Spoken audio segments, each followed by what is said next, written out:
Hi నమస్తే అందరికీ. ఈరోజు సమానత్వానికి ప్రతీక అయిన భారత రాజ్యాంగ రూపకర్త శిల్పి అయిన డాక్టర్ బిఆర్ అంబేద్కర్ జయంతిని అయితే జరుపుకుంటున్నాం. సాధారణ కుటుంబంలో జన్మించి అనేక కష్టాలను ఎదుర్కొన్న మహానుభావుడైన సమాజంలోని అసమానతలను తొలగించేందుకు చాలా కష్టపడ్డాడు.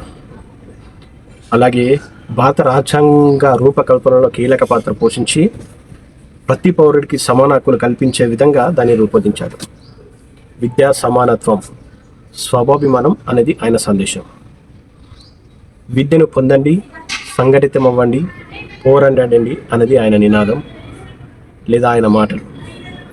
విద్య పొందండి, సంఘటితమవ్వండి, పోరాడండి అనే ఈ మాటలు ఈ రోజుకి మనకు ప్రేరణ.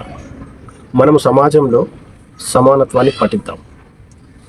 ఈ డాక్టర్ బిఆర్ అంబేద్కర్ జయంతి సందర్భంగా అందరికీ శుభాకాంక్షలు. జై భీమ్.